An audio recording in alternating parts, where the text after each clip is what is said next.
So, how many of you are familiar with National Novel Writing Month? Yes? A quorum, yes, okay. How many of you have participated in National Novel Writing Month? Ah, significant drop-off. How many of you are considering becoming a participant in National Novel Writing Month? Come on. Come on, guys. It's really not that hard.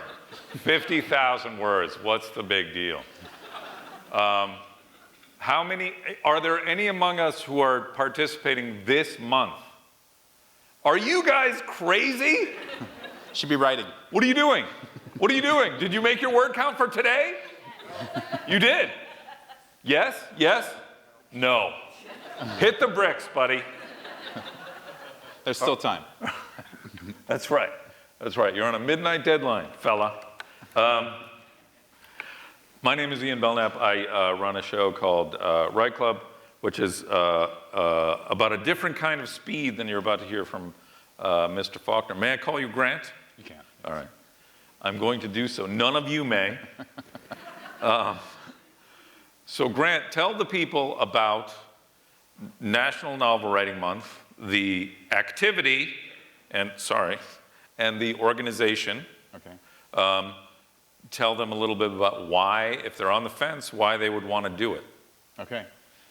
First, thanks for coming tonight. I hear there are a few good parties in town. So it's nice that you came to talk about writing. I think the best way to describe National Novel Writing Month is to tell the story of how it was founded. So I'm gonna go there. That's okay. All right. This guy, Chris Beatty, basically woke up in 1999 and decided, he was an avid reader, he was really, loved punk rock music, and he decided to write a novel. And he went over to his bookshelf and picked out some of the more slender volumes, like think Catcher in the Rye, and did a rough estimation of how many words were in them, and came up with like 50,000 words. And by doing some simple math, he decided that if there are 30 days in a month, you have to only write about 1,700 words a day to complete a 50,000 word novel. Only. It's very easy to do. So anyway, he recruited a bunch of his friends, 20 friends, and they met in coffee shops after work to write together. And that's one of the NaNoWriMo principles that we still have today, that writing doesn't have to be a solitary act. You can do it with others, and your writing can flourish by doing it with others. Secondly, by showing up and writing together, it builds in a system of accountability. Like they've done all these psychological tests on this. If you want to quit smoking, tell your friends that you're going to quit smoking. They'll hold you accountable. So anyway, they met to write. And they also decided that writing didn't need to be full of anguish. It didn't need to be such an earnest, serious thing. And so they decided to make it fun. And one way they made it fun was through word sprints, which we still do today. And so they would challenge each other. Who can write the most in the next 5 minutes? And whoever wrote the most words in 5 minutes would get a prize, like a latte. And then after that, after everyone had their lattes, they would give each other another challenge. You can't go to the bathroom until you've written 1,000 words. And there's no better motivational technique that has ever been discovered in the world than that. That will lend urgency. Yes. So if you really want to churn out 1,000 words or 1,700 words a day, drink a few lattes, lock yourself up, and go. Or don't go. Don't go. Right. So that started off, and he had no. I mean, the reason I like this story is because he had no designs to start a nonprofit. He had no, inkling that it would turn into this crazy creative phenomena. So for instance, last year we had nearly 500,000 people around the world sign up to write novels. All right, may I just pause you there for emphasis? So it started in 1999 with 20 friends. 20 friends. And now, as of last year, there were, for emphasis, please tell them again, how many people signed up to write novels? So all of our programs together are about 500,000. So 350,000 during National Novel Writing Month, NaNoWriMo on our main site, and then we have a Young Writers program where about 80,000 kids and teens signed up. And then we have other programs throughout the year where another 70,000 signed up. That is pretty badass, if I may say so. Yeah. I know we're at school, and I shouldn't say ass, but I just did. Yeah. That is phenomenal.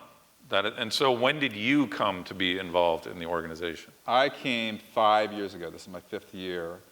And yeah, to go back to your first question, though, NaNoWriMo, so those principles of creativity, one, like, just don't let a novel, like, I think so many people think of other people write novels, not me. And so Chris, when he woke up in 1999, with that punk rock ethos, he was like, I can do it. I don't need to read a how to write book. I don't need to get an MFA. I can just dive in and write a novel. Mm-hmm. And I think that that's really important because the best way to learn to write a novel is by doing it, to tell you the truth. Every novel's different. And beyond those 20 people writing together, we now have 1,000 what we call municipal liaisons. They're like super volunteers who organize similar writing gatherings around the world. So tomorrow I'm going to go on a train with a big group of writers, and we're going to write for 4 hours on a train throughout Chicago together to make it fun. And we're in nearly 1,000 libraries also across the country. So it's all about, it's an amazing event because it goes beyond writing the novel. It goes, teaches people to not be intimidated by big things, to say, I can do it. Yeah. I mean, because anyone who writes can tell you that the novel is sort of the moonshot scale of attempting any sort of narrative, right? So in your now expert view, what does anybody will laugh at their own expertise? Anybody. In your own a novelist is never an expert. Admittedly expert view, what does robust participation in NaNoWriMo look like? Yeah, and by robust, you're meaning? I mean, so a lot of what you've written and said publicly about the activity is sort of dismantling, smashing bad ideas that we have about writing and about creating novels. Mm-hmm. So you touched on the fact that it can be a collaborative act rather than a solitary one. Mm-hmm. So what are the kinds of supports or resources that you guys offer to somebody who's looking to jump in? Yeah, we have a whole, before NaNoWriMo starts, we have what we call a Nano Prep season. There's this ongoing debate whether, planners versus pantsers, basically. Pantsers meaning right by the seat of your pants. Mm-hmm. And so NaNoWriMo, it started out, it's fundamentally a creative experiment. And I think it's I started it because I was, I didn't know if I had determined my creative process or if it had just chosen me, yeah. And so I think every writer needs to shake things up and experiment. And so I think NaNoWriMo is an opportunity to explore who you are as a writer. And so whether you outline your novel meticulously, I just talked to somebody who writes their novel after writing a 60-page outline, which seems like a novel unto itself to me. Or some people start right at midnight. And so I think it's an exploration of what works for you. Mm-hmm. Generally, I think what works the most, the people who hit 50,000 words, I think they're somewhere in between is the ideal state. I think you need to think about your novel, have at least a direction for your characters, some basic conflict, and to think it through, to take some notes, to let the ideas marinate in your mind. And so we dedicate September and October to that through webcasts and conversations on Twitter and Facebook. And our MLs in the community also host events to get ready. We have, inevitably, when you write a novel, you question yourself at each, writing a novel is such a huge task, even in a month. You're going to encounter moments of deep self-doubt. And so we recruit famous writers to write what we call pep talks, these motivational missives that we send to people in email. And it's been wonderful. We've had Dave Eggers, Jonathan Lethem, Neil Gaiman, Lois Lowry, Veronica Roth, people across the genres, and write, to encourage people that they can do it and to give them their tips. We also, on our online forums, we have literally 1 million posts during the month of November. So every writing topic under the sun is you can get an answer for or have a discussion with other people about every kind of obstacle or technique. And that's really important to do that, to engage in the community. The people who write 50,000 words tend to be the ones who've committed, and they've committed by engaging with others. Right. Yeah. So as you talk, it occurs to me that success, in air quotes, in NaNoWriMo has a lot more to do with process and self-discovery, more so than I have this artifact that is now ready for publishing, right? Exactly, yeah. If it leads that way, great, Right. obviously, but it seems like that's not the central point. It's not, and I think that we're fundamentally a writing community, and when I've experienced a lot of different writing communities, they're great on a number of different levels, but most of them are about getting feedback and critique to publish, So there's an inherent sort of like, it's all about me, and it's about a competition that gets kind of embedded in those communities. And NaNoWriMo, what's remarkable about it is it's all about encouragement and empowerment. If you go to one of these write-ins in Chicago, you'll hear people asking, what's your word count? And giving you tips and encouragement, or cracking the whip on you, to get up to your, just like you did. Still, midnight is there for That's you. right. You can go home and write tonight. Or you got to double up tomorrow, which is a nightmare, right? So we have a special double burn up. the midnight oil, friend. Yeah, we have a special double up day tomorrow. Funny you mentioned that. Oh, yeah. well, there you go. Yeah. I'm losing my train of thought here with your question. The publishing, yeah. So a lot of novels have come out of NaNoWriMo and been published and bestsellers, and that's wonderful. But we really focus on what you're talking about, the creative process, discovering yourself as a creator, and developing that momentum so that you take it beyond November, that you're a creator in all aspects of your life, because I think when people ask us, what's your impact to the world, like a lot of people trivialize writing novels. It's just entertainment. Right. I happen to think we are meaning-making creatures. We make meaning in the world through stories.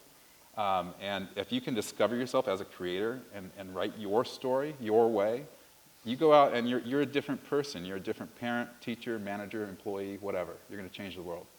Okay.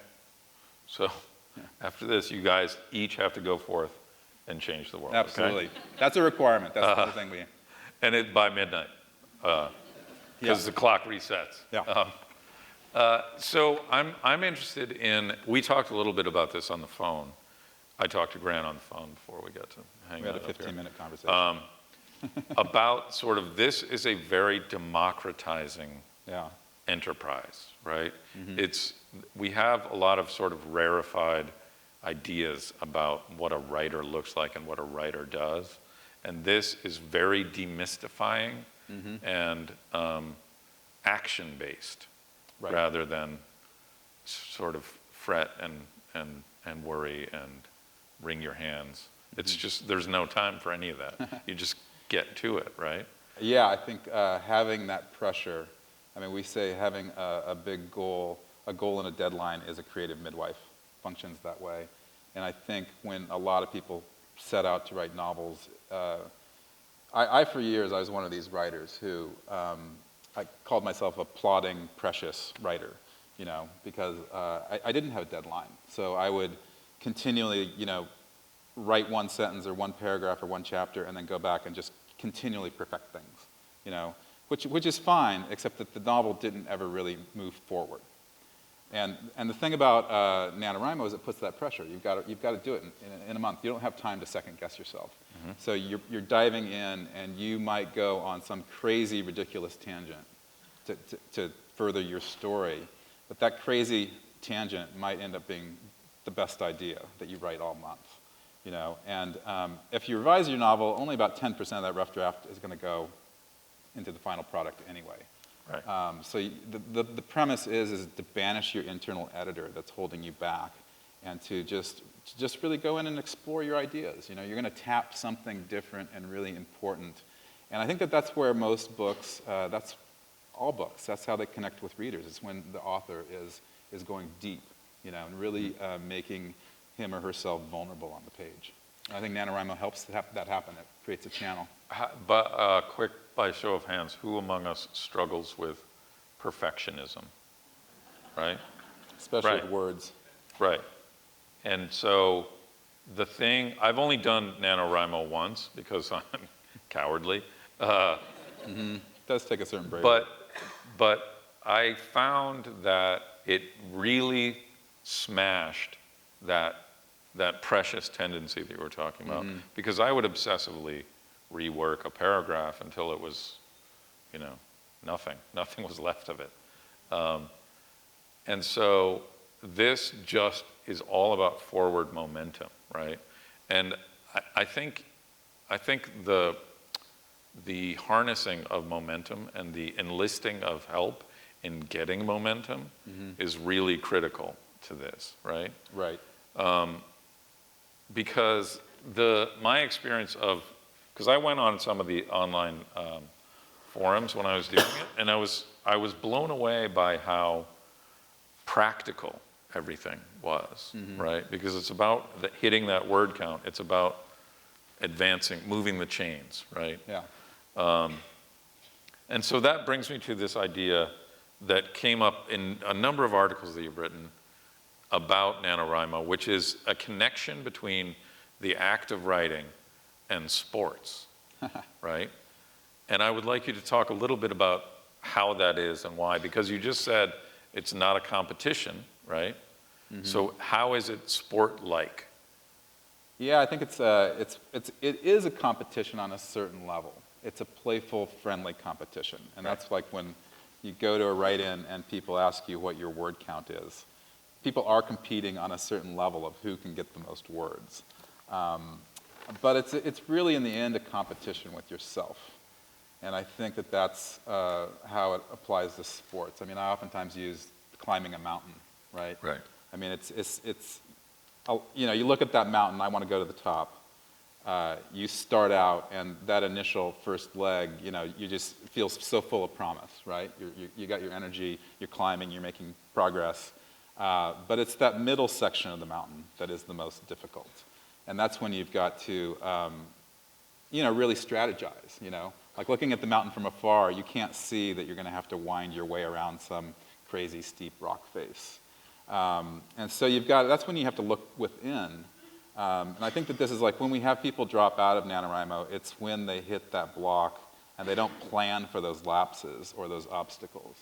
And NaNoWriMo, the community and the structure of it, keeps you focused on that forward progress. So you're trying to think about how to get over that obstacle. And then that last part of the mountain actually might be the easiest because you're getting closer and closer, you gain momentum again. Right. So I think that's the most active metaphor for me. But beyond that, it's like, you know, to excel at anything, I mean, NaNoWriMo, so many writers wait around for inspiration, you know, for that perfect moment where all your ideas coalesce and you just feel perfect and you sit down and write and maybe you have a bunch of time. But most of us don't have that perfect moment of... By show of hands, anybody? Yeah. Perfect inspiration and tons of time? Yeah.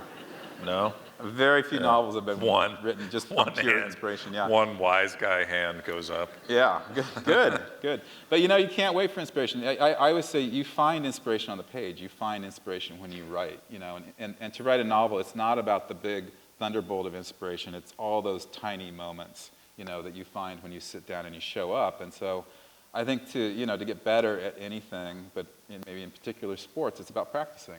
Right. And so NaNoWriMo sets up that structure where to hit 50,000 words, you probably have to show up every day or close to every day of the month of November to do that. And then I hope that people take those lessons and keep going, you know, like if you're going to be a writer, or take those lessons and apply them to other parts of your life. Right. It's all about showing up. Right. I can say for my own self, even though I've only done it once, I keep meaning to year after year.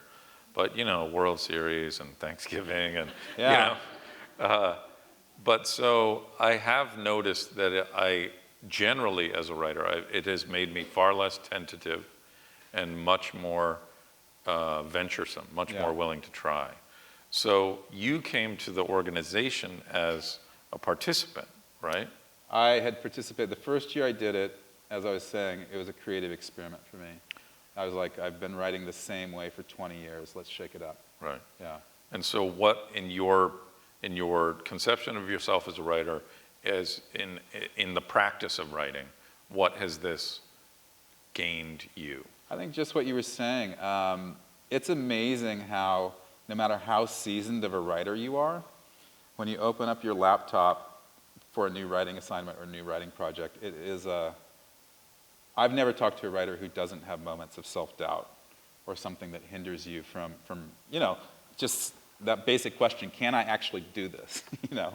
Like I've been assigned, after 30 years of writing, I've been assigned relatively easy articles for magazines, and I'll open up the laptop and I'll be like, I cannot do this one. I finally cannot do it. This is the one. This is the one that's right going to here. break my back. But the lesson is that you got to get the words on the page. You cannot edit a blank page. And so I use those NaNoWriMo principles now. I'm just like, at that worst moment at 5 a.m. in the morning, I'm like, just get something down, Just write 500 words, 1,000 words, whatever it is. Do it fast, get it down. And then when I open up my laptop the next morning, I'm like, this is beautiful. I've got these words here, Like I can edit these, I can tweak them, I can build on them. There's some momentum there. And so I think that there's something really valuable about just that exercise. And when you write even at a moment of, like I don't believe in writer's block, to tell you the truth. I think that's a mythology that's way too honored, and that people use it as an excuse, kind of like the waiting for inspiration thing. And so at that moment, though, that you feel the block, I mean, once you write that first sentence, things go. You've created momentum. Yeah. Yeah. Right. I used to be a big believer in writer's block. Yeah. Because it was all I knew. Did it serve you well? But so. Were you like, I'm a writer, and I've been a writer for 10 years, but I've never written. Yeah, I was the writer. I was the writer who would be on a bar stool talking about the things he was going to write. Yeah. But But I got writer's block. Little too familiar, that laugh. So, what was I going to say? I don't remember. We'll come back.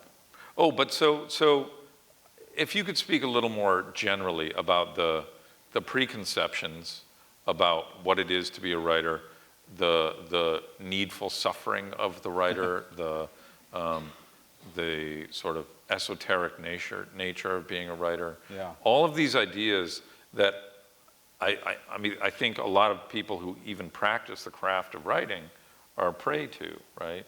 Because we've all had that moment that you talked about of opening the laptop and knowing for a dead certain fact, this is the one that I cannot do, and I've been a fraud all along, and blah, blah, blah. So some of the bad ideas that surround the too often mysterious craft of writing, what have you guys identified as an organization that you are trying to sort of push against? Yeah, I hear excuses when I tell people about NaNoWriMo and invite them to participate. So often I'll hear somebody say, I'm not a creative type. And that just kills me, because as human beings, we are all creative types. And so it's only a matter of like experiencing that and telling yourself that you are a creative type and then practicing that. And so I think that that's one of the big drawbacks of being a writer is that so many people will not say, I'm a writer. They think they have to have published something. Right. And even after I published something, I didn't necessarily call myself a writer with any sort of gusto or confidence. And I think that is what you were saying. It's about feeling like you're a fraud, And I think this is like something that we do too often in life is that it is that like, well, other people are writers, other people are musicians, other people are painters, but I'm not that. I'm like whatever else, And so I think it's like a matter, NaNoWriMo is, it gives you permission to do this thing that's scary. And by doing it, you become a writer. You're a writer because you write. That's a fundamental principle of NaNoWriMo, Yeah. And so you should never say, I'm not a writer, because being published isn't the criteria. The criteria is doing the act. And I think that's the biggest and I would emphasize as well, not only are you a writer, you're a real writer, right? Because a lot of people are like, I write, but I'm not a real writer. And the fact is, if you write, you are a writer. I mean, that's by definition. I think it's where your what humility can work against you. You Right. know? People who are attracted to writers tend to be some of the most humble people in the world. And they set themselves up for, imposter syndrome, right? And so you don't need that certificate. You don't need to go to an MFA program. Those are all great things to do. But you just need to sit down and write. Yeah. You talked earlier about how maybe 10% of your initial draft is going to make its way into the final version of something. Yeah. I would like to pause for a moment to just talk about the necessary act of serial failure, right? Yeah. It's really important. It sounds like I'm being flip and glib, but really it's crucially important to writing anything good. You have to be willing to write badly. Yeah, definitely. I think Philip Roth said something like, being a writer is mostly about failure. It's like being a baseball player. Like a good hitter hits it 30% of the time. Right. You know, a good enough hitter hits it 25% of the time. And I think that applies to writing too. And I think it's that fear of failure that holds people back. It's that perfectionism that we were talking about earlier. So NaNoWriMo, it is about, you know, banishing your inner editor and also exploring failure. You know, so much of great art happens through making mistakes with quotes around it. You know, you're challenging yourself to try something new or to go down a different path with your novel. And again, it might be that feeling that, oh, this is ridiculous, or, you know, no one's going to buy this, or this is derivative. All those things that you can tell yourself to prevent yourself from exploring things or exploring your imagination. But you have to go there. And NaNoWriMo gives yourself, you get permission to go there, but you also, it's like, it is a conditioning that your rough draft does not matter. Your rough draft is an exploration of the idea. And again, back to that 10%, most of that is going to be edited out once you finish that novel. So it kind of doesn't matter, you know, and messiness itself is part of the creative process. I love this story. It's in this book, Art and Fear. This ceramics teacher, he divided his class in two, and he said one half of the class will be evaluated on making one pot. The other half of the class will be evaluated on how much all of the pots they make weigh. So they had to make a lot of pots. And what he found was that the best pots came out of that second half of the class. And it's because they were producing a lot and trying a lot of new things, and they weren't afraid of failure. They were testing ideas, and that's how you make something really great.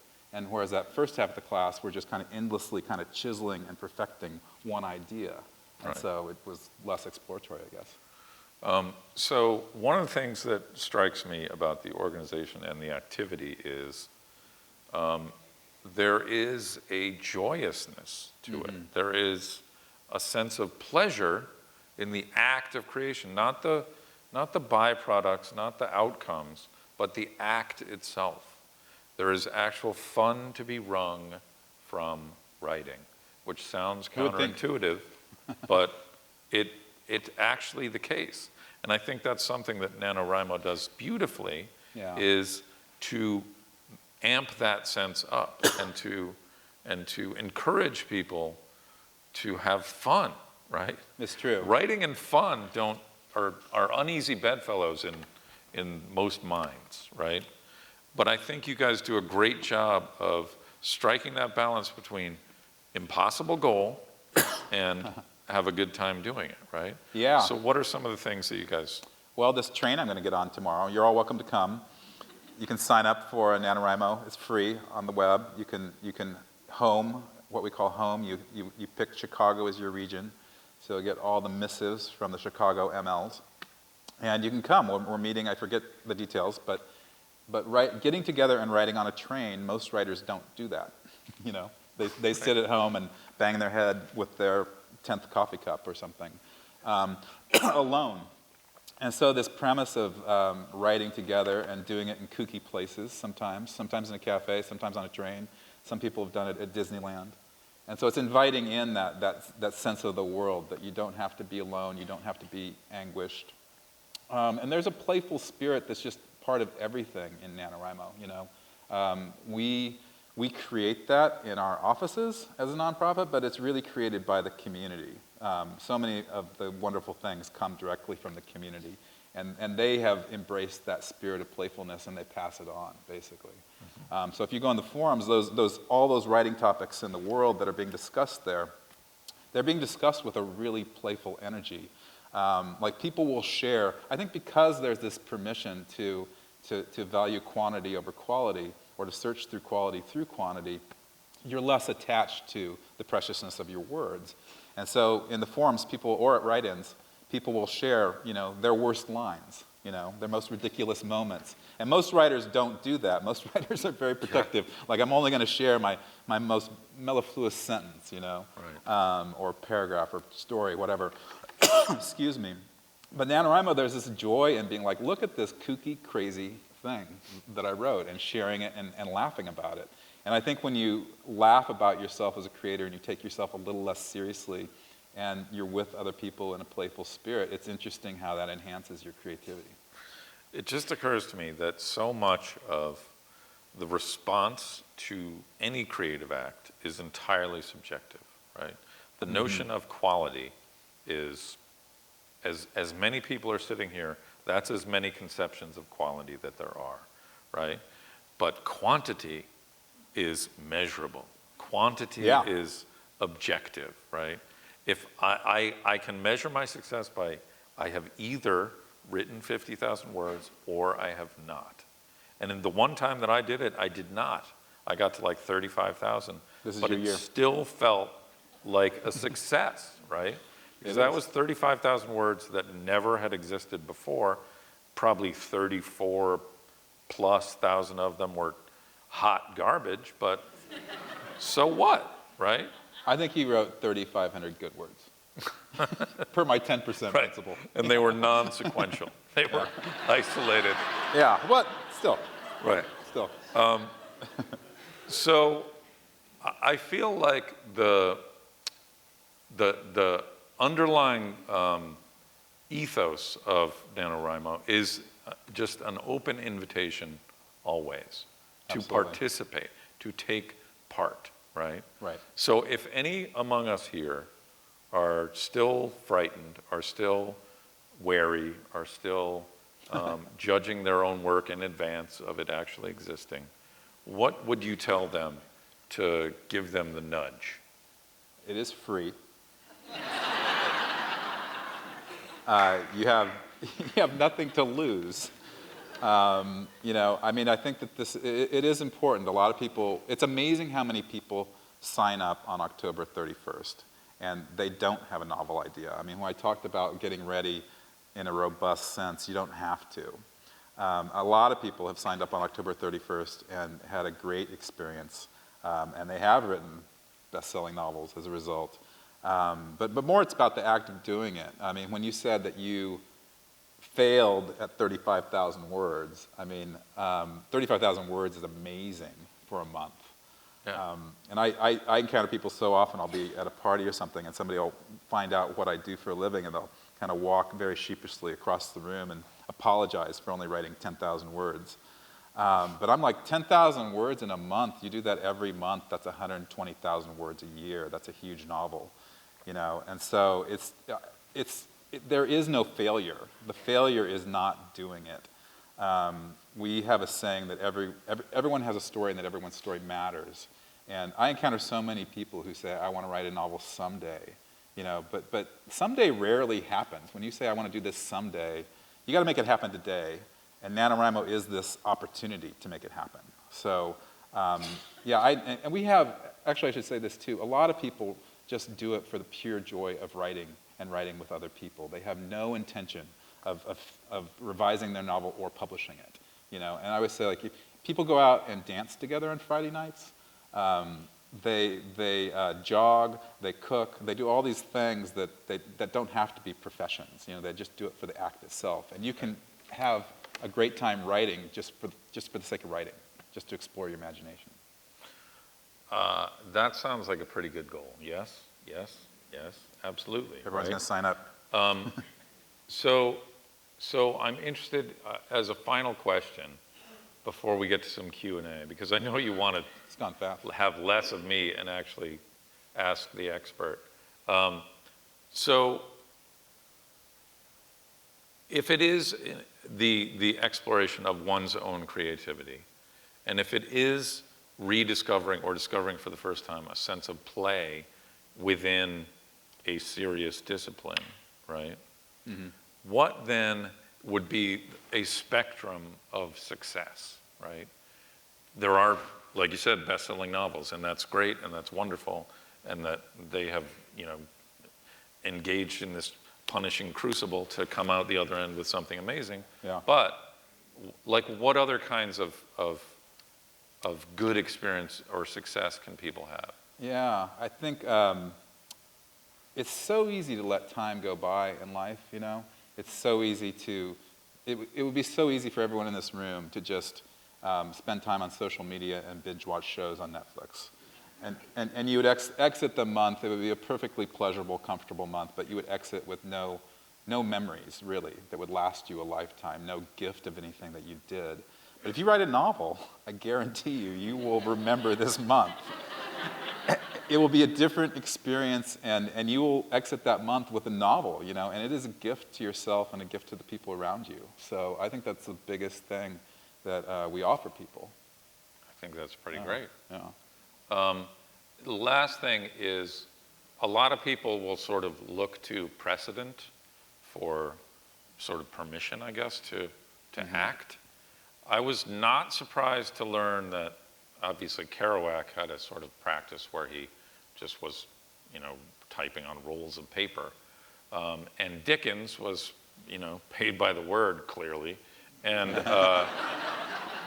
I was interested to learn, though, that Ray Bradbury and Faulkner were both big advocates of just generating quantity. Yeah. Right? And then crafting later on. There's a long history. NaNoWriMo, in a lot of respects, it's not new. William Faulkner, in his most fertile period, wrote at least 3,000 words a day. Sometimes he wrote 10,000 words a day. Stephen King writes 2,000 words a day religiously every day of the year, including his birthday and Christmas. A lot of writers, too, even Hemingway, I don't know how much Hemingway wrote per day, but he tracked his word count, because he had to hold himself accountable. And so, like, the most important tool we have on our website, other than the sign-up button, which I recommend using, is a word count tracker. Yeah. And so people record their word count. Like when you asked the question earlier, did you hit your word count today? Every day you put in your word count, perhaps multiple times, and see where you are on our little graph, how close you are to finishing it. And it's amazing how that simple tool can transform your writing experience. And I think it's like when I used to set out to write a novel before I did NaNoWriMo, I had no deadline for it. I had no daily word count goal. And so literally a year or two might pass that I'm still working on it, and I really don't have any trajectory of when it should be finished. Right. But NaNoWriMo, by putting that deadline on, you're accountable daily. When you guys wake up, you've got 1,700 words to write. And if you don't write them, you're going to have to find a way to get back. And so that's a really important writing principle. And I can guarantee everybody in this room that's doing National Novel Writing Month this month knows their word count, right? They know it for a dead certain fact, right? Because the month is a pie chart, and it's like, my wedge is too narrow, I gotta widen. Yeah. Right? If you go on Twitter, #NaNoWriMo, read the stream, because people will be reporting what they write on a particular day or where they are in their novel, or what's hindering them. It's a fascinating narrative of people's progress. Yeah. It occurs to me that this experience is like a Fitbit for writing. Yeah. Right? I'm sure Fitbit got the idea from us. Yeah, clearly. And they're not donating anything. Right. So if you know anybody here with Fitbit. Anybody with Fitbit, put a crowbar in your company's wallets and pony up. Yeah. All right, so here we are. Let's say thank you to Grant Faulkner, and then we'll open it up for Q&A. Oh. All right. So we're going to bring the lights up, and no questions unamplified, okay? We've got to wait for the mics. All right. There you go. Well, I have two questions. The first one is, must this be a novel? I can see that you wouldn't want to do a carefully reasoned research paper at that speed, but a memoir or an opinion piece. And the second is, you talk about doing this in company.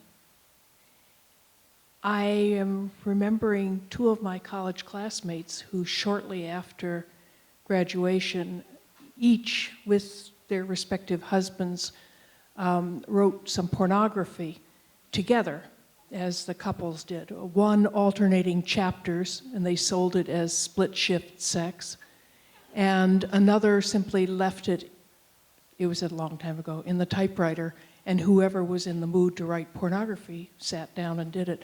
Do people ever... So there are two questions. One is the media, what is Very what is dissimilar the form, questions, I guess, but and I'll the look for a other common theme. is No, just how can you do this as a community effort or Sure. together? Yeah, and the community part is, I mean, writing is, there's a big solitary part of it too, obviously. We're not saying that you can't go write alone. People do write alone, but I think engaging in the community is very important as well. So your first question, do you have to write a novel? Technically, our rules say if you call it a novel, we call it a novel. So, you know, the name of the organization is National Novel Writing Month, but we have had people write everything. A lot of people write memoirs. A lot of people revise past novels. We have had dissertations written during NaNoWriMo. I think it's a great exercise for anything you write, is to think about it within that like 30-day parameter of a goal and a deadline. So yes, you can write anything. We really want people to write and create. That's all we want them to do. And we want to help that. Per your second question, so let me think. That second question was, it wasn't can you write pornography? You can. Sharing the writing, so alternating chapters with another person, but each time have to go. Yeah. People could do that, definitely. I'm sure a lot. In fact, you know, last year, I think it was CNET, one of their reporters started a sci-fi story, and then he opened it up on Google Docs. And so I think hundreds, if not thousands of people contributed to that story. And I did something like that with Google once as well. And so yeah, you can have fun with writing a novel. It doesn't have to be one person as author. Well, I think another aspect of the community thing is there's all of these events where you can go engage in the solitary act of writing in company with other people doing the same thing. And so all you have to do is raise your head from the page and see, oh my God, they're generating material. I better like get cracking. Yeah. So it's a great motivator, right? Okay, who has another question? So come December 1st and you've got your 30, 40, 50,000 words or what have you. 50. 50. Yeah. Is there anything that your organization does to then help people get the next step, which is revisions? Yeah. So our emphasis is definitely the rough draft. That's what we specialize in. But we know a lot of writers want to take their novels to the next level. So we have what we call, I wrote a novel, now what? Which is a pretty big open question. But in January and February, we focus on that in particular. And we provide guidance with revision, editing, if you want to find an agent, if you want to self-publish or traditional publish. So we have like webcasts and conversations that we create around that. And that's a growing program. This year we're going to launch also a word count tool that you can use year-round, not just during NaNoWriMo. And we have word sprint tools that are on the website too that you can use year-round, not just during November. So we're a year-round organization. We want to build more and more tools to help people. Because we have this wonderful community, we're like, why leave us after November? Like let's stay together and write together. Yeah, I'm 34.95 at the moment. All right, congratulations. Thank you. Those damn Cubs, I would have been at 10K, I'm sure. But I was at Game 6. I saw a writer friend come in who's published 3 novels. He asked what I was writing for NaNoWriMo. Do you recommend telling? I told him what I was writing, a rock and roll road trip type thing. And he said, you should talk to my wife because she's got the publishing house and she's very interested in music fiction right now. Get this thing done and get it in. But do you recommend telling people what you're writing? I think every writer is different in their need to tell about their story or when they share their novel. I'm like a very private person, and I've experienced when I was younger especially, people would ask me what my novel was, and I would always try to give that like 30-second summary and totally fail. I would feel so bad about myself as a person and a writer after saying it. And so I just kind of don't do it much. But a lot of people love sharing that idea right away, and they love talking through the idea with other people. I know people who love sharing what they've written, like right when they write it, they get it off the printer and hand it to somebody. I don't like to share my stuff until I've like revised it. So I think you just got to find what's right for you. And even when I was talking about that outliner versus pantser, you know, experiment on that continuum and find what is right for you, because every writer is different. Hello. All right. 5,052 words. Woo. All right.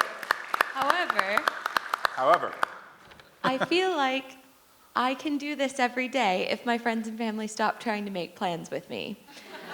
How do you keep yourself from becoming an antisocial curmudgeon during this month and stopping from becoming angry at people who only want to take you out of your progress? I think this is another great lesson as a writer, because beyond the month of November, I mean, NaNoWriMo gives us this opportunity to make creativity a priority for a month. And most of us as adults, creativity falls lower and lower on our list, you know? And so by making it a priority, we have to think about, you know, do I watch less Netflix, or do I not go to the Cubs party tonight, or whatever, you know? And so I think, like, you know, finding time to write is an ongoing challenge. I've never met a writer who says they have enough time, you know, even those who are full-time writers. And so it is, sometimes you have to be an antisocial curmudgeon, I think. I'm really bad at it. But I think you have to, you know, again, it's about finding your sweet spot and what space you need. And NaNoWriMo gives you an opportunity to explore that, you know. It's opened up different ways. Like after November, I have kids and a job and a literary publication to manage, so I don't have much time to write, ironically. And so I've come up with schemes of mini NaNoWriMos. So I will go to a nearby town and hole myself up in a hotel for 3 days. And I'll say, this is my like 3-day NaNoWriMo, and I will bang through how many ever words I can do, you know? And so I think you just have to think about how to strategize in your life to make the creativity the priority you want it to be. Yeah. I can also attest to the power of becoming such an awful person over a long period of time. Yeah. Yeah. The invitations dry up entirely. Yeah. So. Which can be, yeah, that can be a good thing. All right, No. who do we got? I have two questions, and one is why just November, and Wait, the where are other you? one is I'm here. Oh, there, okay. Why just November, and subjects, like. Should we switch you it to just February? Say just write, but how do you, well, I mean, like, why isn't it a couple months? It's a shorter month. Why isn't it a couple months? And why, and how about coming up with a subject? So any advice on that? Okay. Well, first, if you can write a novel in November, you can write a novel any month. So why not November? We get a lot of suggestions for other months, but, you know, there's always some sort of problem, you know. A lot of people are gone in the summer. February's too short. So we just had to pick a month. And it's cold and dreary and dark, and, you know, it's conducive to sitting at home with a nice cup of coffee and writing. Let me see, your next question was subject. I think too many people, like I'll hear people will say I've got an idea for a novel, but they'll be like, but J.K. Rowling already did that. You know, there aren't that many new original ideas in the world really for novels. Like Tolstoy summed it up, every story is about, I think he said, a man who leaves town or a man who comes to town, you know. And in many ways, that's true. You know, I think... And it took him 1,000 pages to say it. Yeah. He could have said it in the haiku. But why not explore that, coming to town? What happens to that town? What happens to that man? You know, I think Neil Gaiman said that it's not that writers have better ideas for stories, it's that they're more attuned to what's happening in their imagination and how to make that into a story. And so I bet you get a lot of story ideas every day, and you just have to attune yourself to them, and then choose the one that you're most passionate about. You know, every NaNoWriMo, I write a novel every November, and I always have 3 or 4 competing ideas, and I literally spend a month or 2 stewing over them. You know, because it's really hard to decide. But then I have to figure out what's most in my heart, what's going to drive me, what am I going to like really want to wake up to every day. And if you're stuck for an idea, I'll just give you this one tip. One of our writers I talked to, 6 weeks before NaNoWriMo, she meets with her writing group, and they give a prompt, one prompt per week, and they write 1,000 words to that prompt. And within that 6-week period, she chooses one of those to write a novel about. I thought that was a great idea, just to explore it, because you never know what's going to come out. Yeah. I just have one question. Okay, yeah. There are a lot of voice-to-text apps out there. Yeah. All right? And well, the question is, have you used one? I guess I have two. I have. And if you use one, you can get out a lot of words in a short time. You really can. Does that count for your word count? I had horrible carpal tunnel for years, before NaNoWriMo, I'll say. So I used one of those, drag and dictate, and it was hard for me to compose while dictating. But I know people who use it, and I think, again, it's like who you are as a writer and what tools work for you. It's wonderful that that tool exists. My favorite thing to do with it was to put the microphone just a little bit out of like the shot of my mouth and then talk to somebody, and it would generate this kind of surreal poetry. But you can, it's a beautiful way to get a lot of words out, yeah. In response to the lady who asked about a subject, the forums have those wonderful adopt a character or Yeah. adopt a plot piece or something. So if you're stuck, you could go to one of the forums and adopt a character and then write about the character. But I wanted to ask about, do you have any experience? We had a woman in our group who bet her husband that if she didn't finish 50,000 words, she would have to do her least liked chore around the home, Yeah.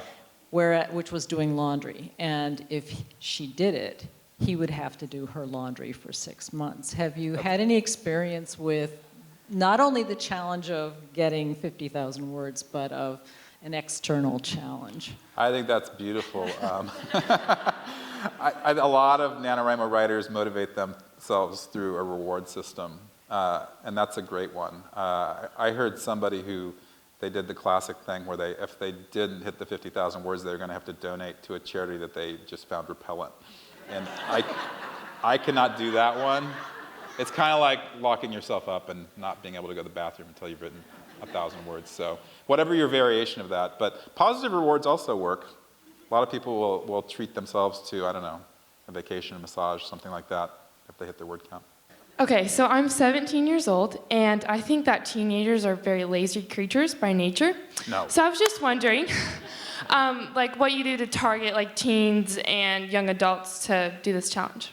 So when I was a teen, which was obviously way before NaNoWriMo, I didn't even have the conception that a teen could write a novel, you know? Like writing a short story was a huge accomplishment. And through our Young Writers program, I will talk to 17-year-olds who've written 5, 6, 7 novels. And they sign up every year and write a novel with us. And I find that amazing. So I don't think teens are lazy.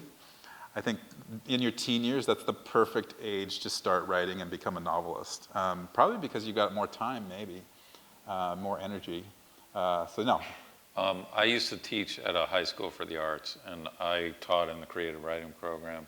And there were kids that I was teaching who had written 5 novels by the time they were 16 years old. Yeah. So it's entirely possible, and why not, right? What the heck? Some of those teens, I mean, they've published, either self-published, some of them have sold their novels too, so, yeah. All right, so we're out of time. I will close by saying this, or requesting this. Earlier today on Twitter, you said that you would talk about NaNoWriMo using the Cubs as a metaphor. Yeah. Which I can only take to mean that a period of 108 years must elapse before anyone can know success. Is that correct? No. I tweeted that as a fake promise, but I have an answer. Okay, good. What the Cubs did beautifully when they won Game 7 was that 17-minute rain out, when really they were feeling doomed. Every fan on the planet who was a Cubs fan thought they were doomed. But they actually regrouped. They got their energy back, and they went back up there and won. And I think so many NaNoWriMo writers, that happens to them at a certain stage in NaNoWriMo, and instead of regrouping, they decide to back out of it. And so the thing is, you can regroup, get the energy, and win. All right. Yeah, Cubs metaphor. Outstanding. Yeah. Grant Faulkner, everyone.